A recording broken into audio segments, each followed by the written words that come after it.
okay, I'm reloaded. You motherfuckers think you big time? Don't watch my man Slop Shot. You're gonna die big time.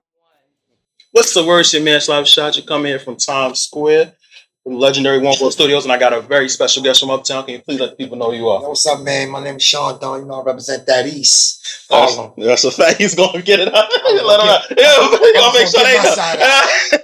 Yeah, for a fact. Yo, man, this has been years in the making. Have I interviewed you? All the work we've done together, have I interviewed you before? I mean, no. I didn't say no. I was trying to cover them up. No, we did. It's been mostly video work, man.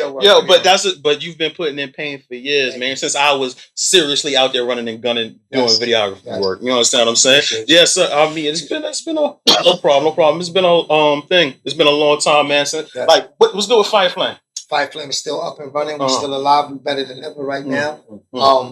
I got a new energy. I want to shout out Jim Jones, people like that just inspire me. Like, nah, this shit ain't over. You know what I mean? It still is. Still money out here for us. And we repping it, man. Okay. Shout out my man Barcat who held it down. So who gave you this new energy? You just explain to Jim Jones. Jim, my family, you know, not to get too deep, but my son got, shot up and shit twice. So, I just figured like, nah, it's time to really, come on, dog. You know what I mean? This ain't about me no more. It ain't about no jewelry and no cars and no bitches. And that was egotistical shit when I was doing it. Now it's like, I ain't really trying to be the greatest rapper no more. Let's get to this money. Let's, you know what I mean? Save your family, save your friends. And I'm not saying they can't do it on their own or they're not talented enough to make it without me. I'm just saying whoever do it first, let's get each other out this motherfucker. You know what I mean? All right, man. You have a very long history in the game, man. Yes. I think I like your story, but I would like you to tell it. Like you started off in a group and stuff like that. Man, that's a long story. Yeah, can we get into that? Well, you got to go back to when I was battling rapping and shit like that. My first battle was with Drag On. Well, he wasn't my first, but he was like my first like major one. You know what I mean? Shout out to D from the Rough Riders. He kind of set that thing up. They were shooting a movie. What was the movie? Belly. Belly. They were shooting Belly.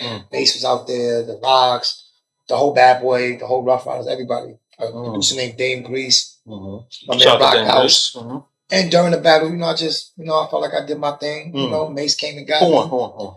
I mean, I've never lost. You know what I mean? So, you might have a different opinion. Yeah. So do the math. I've never lost. But it was a great time. It was a great time to be alive. No phones, no nothing. You got to really get there. Word on the street was, somebody shooting a movie. We didn't even know. Excuse me, I got a little thing coming down, but we didn't even know who movie it was. We just knew it was cameras. And at that time we couldn't go to studios in our crib. Studios was $300-$400. Everything was like, get there. My man said you got to show up to blow up. I mean, if you ain't there, Yeah. So anyway, I did that. Mace came and got me. He used to come to my crib, come get me driving around Harlem. I'm sorry to keep saying too, but he used to drive me around Harlem. And girls would go crazy. I'd come to high school. They would go nuts. The word would be spreading. And God bless.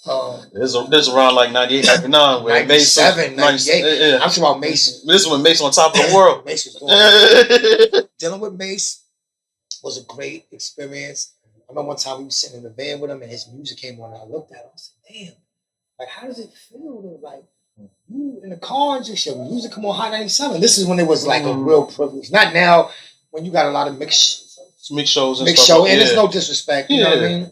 But, back then everything was a little bit more special to be an artist. I think, now it's a little saturated, It's a little cluttered. But it was a great experience with Mace. And then I had got with my man Rock House. Rock House was the CEO or co-CEO of Vacant Lot Records, which were the sub-label to the parent company Priority Records, which was a major West Coast label. Ice Cube, Snoop Dogg, No Limit. Reasonable Doubt was on Priority. Reasonable Doubt. Yeah. Damon them.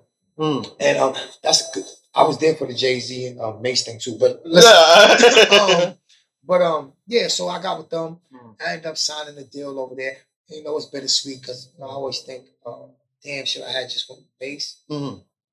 Well, how did that how did that come up? Like that deal come up that made you Mace not trying to give you a deal with Harlem World or something like that? No, I was he wanted to sign me a solo act, but I had formed a friendship with some guys. Sleep and one been my friend forever. Sleep is my brother too forever.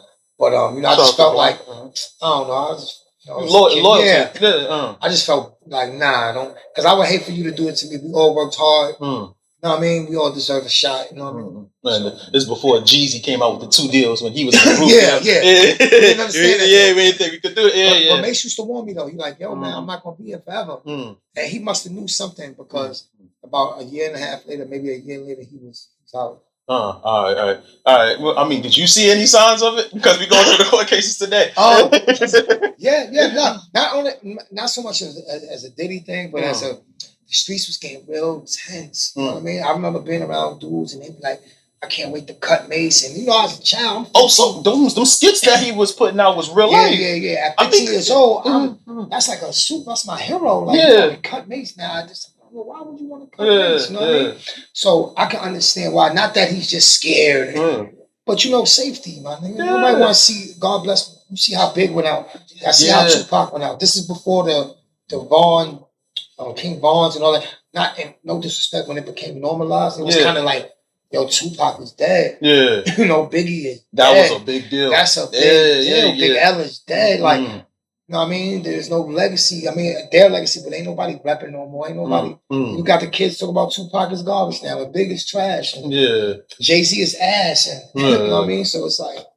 That's wild because like if you go back and I mean listening to All the World back then, I'm like, he talking real tough, you wrong, but like you bringing it to like there's people that actually wanted that. No, it wasn't. But I was thinking like he was the pretty boy, but then on the album, the B-side albums, he's talking about haters and people wanting to, makes me have to fight too. Yeah. Let me throw that out there.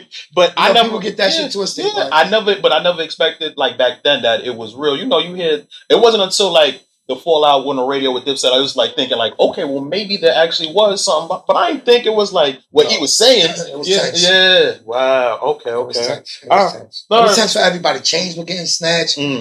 Guns were being drawn. People were getting killed. It wasn't a joke at all. You know what I mean? And like I said, now I think people move different. They got big entourages, but you don't want to be caught. There's a restaurant you should call One Fish, Two Fish, and you coming out there with your girl. You know what I mean? That shit happened to me one day. I was surrounded by the Bloods. You know what I mean? At the spot, like, damn. Had to call for backup. Man down. Call for backup, but it was definitely intense, and he was so successful. You know what I mean? He was very successful. Not just play, I put out a song. I'm talking about he was the Drake of our time. Yeah, that's what he said. Yeah, and people didn't believe it. Were like, nah, like it's like the first album was like triple platinum, bro. Like, platinum. You would had to been there. Yeah, All the World was a thing. Yeah. Okay. So now, as far as like, that nigga came around, it was like Jesus returned. I'm gonna be honest with you. I'm talking about the whole block was lit. Everybody smiling. You seen Macy's like, holy shit. Yeah, facts. So I got you. All right, but so from somebody that like like a subsidiary of what was going on then, how do you feel about what's going on today with like Puff and the downfall of like the Bad Boy situation? I don't want to get too deep in it because some people they real sensitive, but I just want to be honest. If I'm gonna be transparent with the people, we gotta change black culture. You know what I mean? It ain't Puff, bro. Like a lot of us seen our mothers get beat. I'm not saying it's right, but it's we're accustomed to seeing and talking to women a certain way. We have to change the culture. It ain't. I feel like they making Diddy the poster boy. You know what I mean? And it's kind of fucked up because so many of our constituents were like that. So many Caucasian owners and team owners. Robert Kraft, didn't he get caught in the massage parlor? Where's he at? Where's his story at? You know what I'm saying? Yeah. And I'm not saying whatever Diddy did or didn't do or is he right or wrong. I'm just saying if we're gonna let's be fair. Let's everybody. And black people don't be so quick to. I seen a dude post. I'm so disappointed in you, Uncle Diddy. And I know for a fact you beat your baby mother up. When you call her with another man. I know for a fact. So you see, you get that. You get that. And it's like, damn, we just can't wait to see somebody's fall. Yeah. You know what I mean? I don't think it's good for nobody. I think he needs counseling. I think he needs help. I don't think he, you know what I mean? Like, he didn't kill anybody. This fourth man, they take you. Okay, the first time you raped me, why would you go back? That's a ain't no mental nothing. Yeah. they get Stockholm syndrome. There's things like this. People are becoming weaker and weaker. See, that's what growing up in the ghetto does. Strengthens you up mentally. Yeah. You know, as much as people say, yo, hitting your kids, it made me stronger in mental capacities. Like, these kids are weak now. You can't say nothing. They're so hurt. Everybody's depressed. Everybody will be depressing. Wrong Wave got at least $10 million. Yeah, I'm trying to tell you, off of that. You can have my life. I want to be that sad. I don't want to be sad. But I don't even know how to make sad music. I tried the other night, right? In my crib. I'm like, I need one of them big bill joints. And I'm just sitting there like, none of my peoples I don't think want to kill me. Yeah. I'm not getting backdoored. Yeah. Nobody's trying to rob me right now. I don't know am I supposed to fornicate this? Like, how do you come up with these thoughts? Yeah. Listen, like people can relive. Some people can relive trauma. You understand what I'm saying? My house got kicked in, raided by the police. Yeah. My father got tied up. I've been shot at. My kids have been shot with shotguns, shot in the head. I just made the song, my nigga. But my emotions are not there though for that record. Yeah. I'm true to my art. Like I gotta be in that mode. I can't force it. And you know, I'm in party. I'm having. We gonna do this. So that's the mode we in right now. Yeah, we gonna do it, bro. We got street records. We got party records. But all that crying over life shit, man. Whatever, man. Miss me with that shit, man.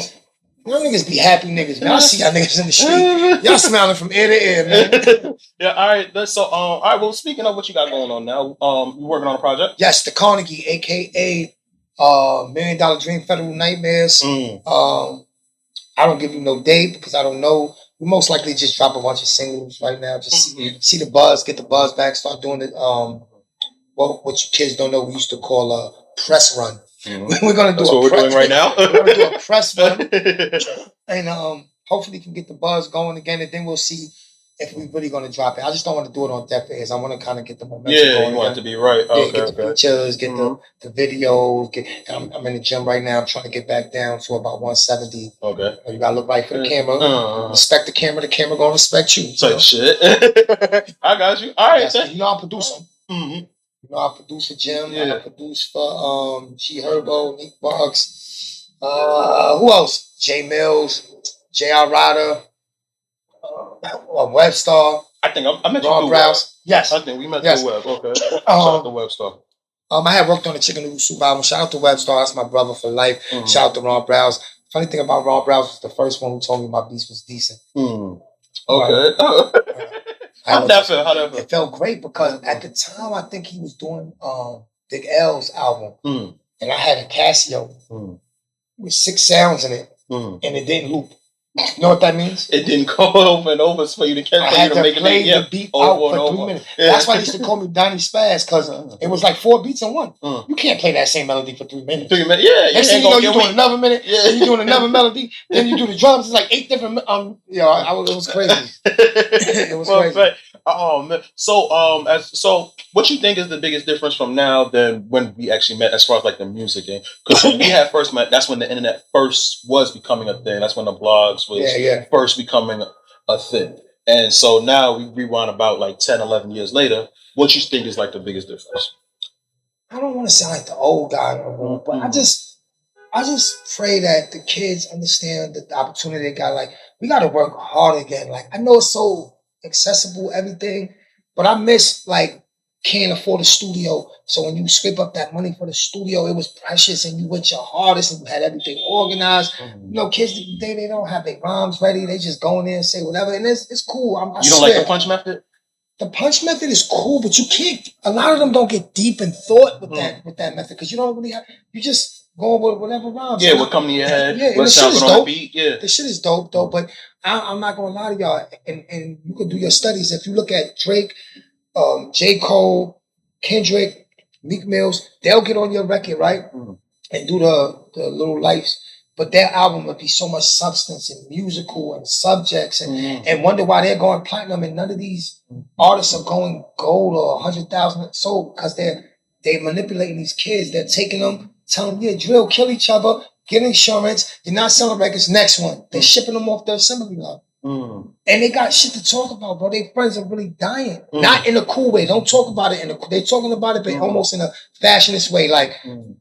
I see your man, I'm gonna kill him. Yeah. I see the man, I'm gonna drill him. Yeah, that's cool, but if you say it in a more deeper tone than me and make people feel your pain, because you're saying killing and people are dancing.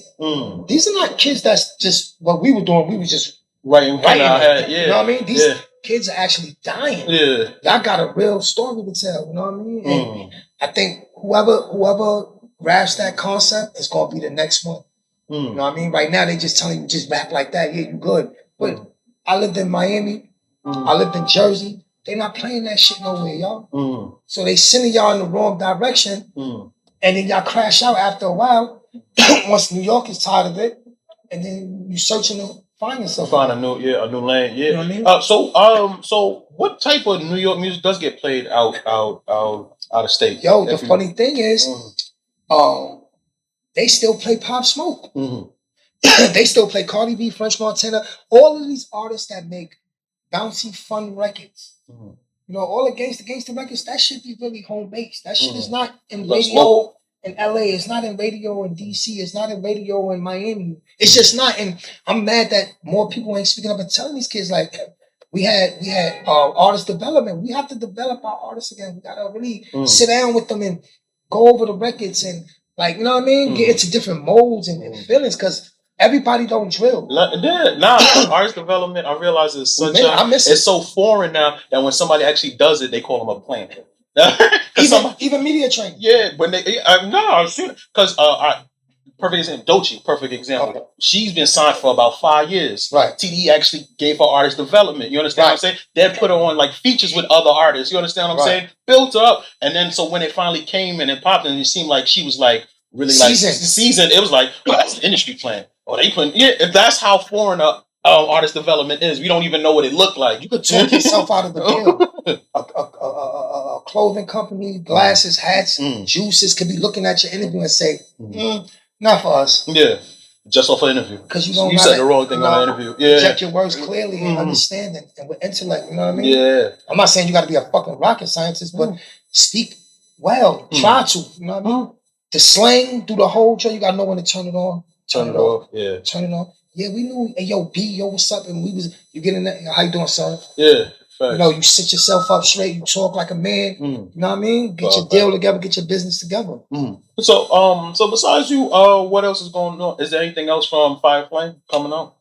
Nah, I'm the flamer, B. It's about me right now. You know, I had plenty of yeah, that's why I'm asking if there's... You know, and it's not that bad. I guess everybody has their own dreams and shit, but I don't really got time to develop people and then they leave me. You know what I mean? Yeah. Because I'm not really big on signing an artist until I show them what I can do. Sure. You know, but the only bad part about that is once you show them what they could do, what you could do, they think they could do it, and then they no longer need you. Yeah. You know what I mean? And it's like, damn, we was this close. If you would just trust, look how far we got. Yeah. You know what I mean? Yeah, bro, you used to work your ass off. Equipment. I used to hate working with you because you on my phone every 2 hours. Yo, Slops, I got such. You need to be here now. We need to be there. I'm like, yo, and I can only imagine like how you was working with the artists. If I'm the third party, I can only imagine how the artists. Yeah, you had them working. I had a studio in my crib, my man's studio, and my man at AK. I was running. I would get up at 7 in the morning with Dora, and we'll be in 3 studios by 3 o'clock. Like I was one of those type of guys. And I'm real information. You used to come around the corner like when we had the blue room and shit. Yes. For a fact. Yeah. I'm doing it for a long time. That's a fact, man. All right, man. So what's the thing? What's the goals by the end of the year? So because we want to drop the project, you said we want to drop the project, but what's the are we realistic? Yeah. I'm gonna give y'all guys the blueprint.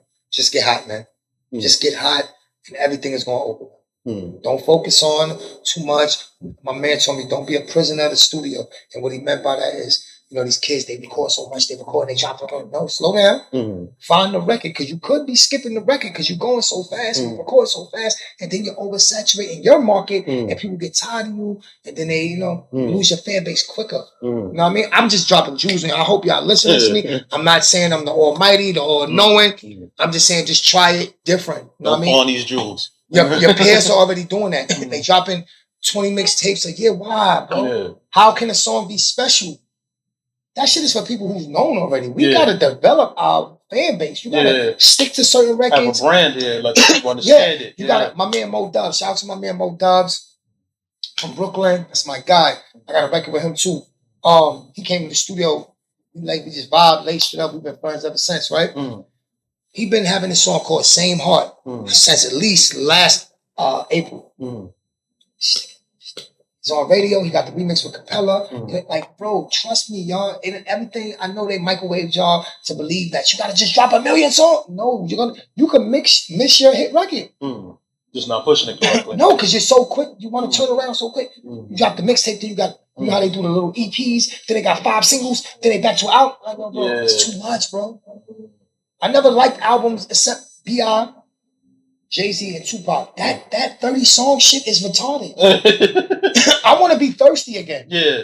I want to be like, man. When that next shit drop. Yeah. What? Yeah, fact. And play this record anticipation, 100 times. Type shit. Yeah, learn the words before the next one come out. Exactly. These kids, I be going to these showcases and shit. I'm not going to say what that is. But I be going to these showcases and I see the kids don't even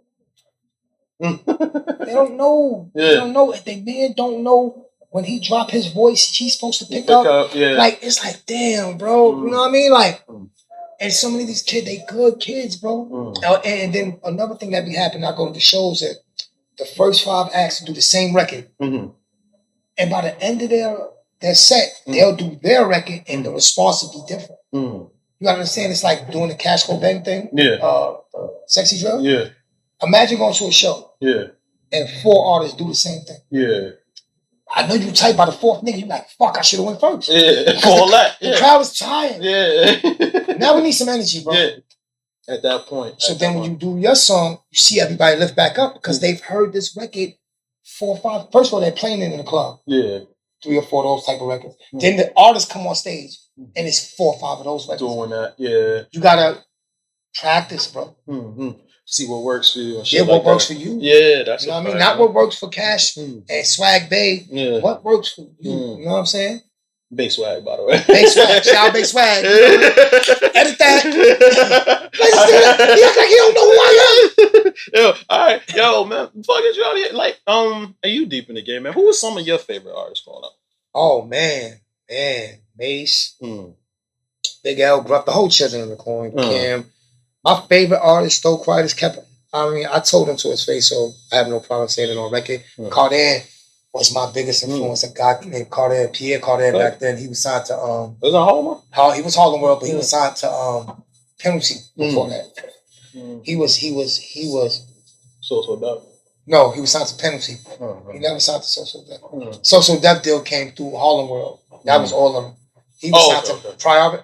Penalty was with Nori and Violator. Tommy Boy. Okay. He was over there. So because he was like my age, he a little bit older than me, but I remember like, how the fuck does he rap like this? Like, we didn't know about writers and ghostwriters. He never had a ghostwriter, by the way. I'm not saying that. I'm saying like your mind never thought that somebody could nobody takes ghostwriting, right? That's the cardinal sin. So I would just listen to him and like, God damn, this motherfucker. And I will write when I listen to him. I'll write because I didn't want to rap like Tupac. Tupac's my favorite artist, but I didn't want him to be. You know what I'm saying? I didn't want. Big was a little bit too advanced, but Chaundon was like right there where he was mad advanced, but I was still close to him where I could try to mimic him. You know what I mean? So Chaundon was definitely my favorite artist as a kid. As far as wanting to be a rapper, but my favorite artist is listening to music is Tupac Shakur. Gotcha. Any youngins you seen growing up that you fuck with? Of now? Yeah. Oh hell yeah, it's mad at them. I don't know how to say his name. Not Tory Lanez. Toure. Toure. Yeah. Oh, I love him, man. That kid is dope. Of course, Bay Swag. I really like Bay Swag, to be honest with you. I like he got a little something with him. You know what I mean? But because he could do the trap shit. He could do the sexy drill. But that's what I'm talking about. Artists like that. That's seeing I could do different versatility. Yeah, I could do different things. Who else? I know he's not young, but I love him. Benny the Butcher. He makes me want to rap. Bay Swag make me want to swag. Future is like that nigga. Like Aura. Yeah. Future. Nigga. That nigga, when he did the video with Young Thug and Baby, his verse, the last verse, when he came on, his presence, he's there. He's you know when a rapper reaches that they star potential, holy shit. The way he dressed, the format of the songs, the choice of the beats, he's so locked in and so focused. It's ridiculous. And another one of my favorite artists is Meek Mills. I love me some Meek Mills, man. I respect him so much, man. He come through the hoods. You know what I mean? He feel like he one of us. He feel like a New Yorker. I'm sorry, Philly. He just came through East New York. He's like, okay, if you want to do the Bahamas, I don't go through the Bahamas. You want to do the Bahamas? Do your thing. He's shout out to Cocky Cobb, man. Shout out Cocky Cobb, too. I should have did that fucking record, man. When I had the chance. Not that record, but... y'all was cooking up something together? Yeah, my man. Shout out to my man Ike, my man Rev, SAD Fireflame. He was... you know, he deals with Mo Dubs and all them. And he was like, yeah, we got to get you a record with Cobb. And I'm like, yeah. But I know it's probably a little bit too late. It's out here. It's out here. But, you know, I meet him all the time. I plan on getting it myself. Yeah. Okay. That's fine, man. All right, man. And so how we can find you and how we find out what's coming up next? I guess Instagram. Shout out to my people who work my Instagram for me, but it's The Flamer. You'll probably have to put it in the at the bottom. I got you. Yeah, because it's pretty long. Pause. Hey, yo, Harlem world. But The Flamer, Chaundon 2. My last page got hacked. It was The Flamer, Chaundon. Dude told me you want $500. I told that nigga I'm from the United States of America. I don't negotiate with terrorists. So at this point, I lost that page, and hopefully people could give me following from your type of platforms and all that. I appreciate that. Yes, sir. Yes, sir. We gonna. But also, I want to thank a couple of shout outs. I want to thank Fireflame Bob for always being loyal. I want to thank my brothers Katie and Cash, my brother Rev, everybody with the movement, the Purse Inc. Fireflame, everything, you know, everybody who's supporting the movement. If I forgot you, I love you. Y'all know what it is. F to the Death, Satan and Projects, Lex Ave, my man E Bob the General. I love all y'all. J5. I appreciate everybody who's with the movement, who's pushing me. Oh, damn. Oh my God. Shout out to my boy, Pyrex Porter and Rich Reels. My hearts. Shout out to the East Side. Ray Muda, what up? Yo, this is dope, man. About like I said, about a decade in, man. You know I'm a grown man. Did you see how shit is? Yeah, you guys look at that. You see what I'm saying? Look at that. Hey, yo, all right, bro. You be good, gang. You be good, gang. This is dope, man. It's a dope thing. Reconnecting after this long, man. Yes, sir. Yes, sir, man. Shout out to my homegirl T behind the camera. As usual. Give me a show. Okay, I'm reloaded.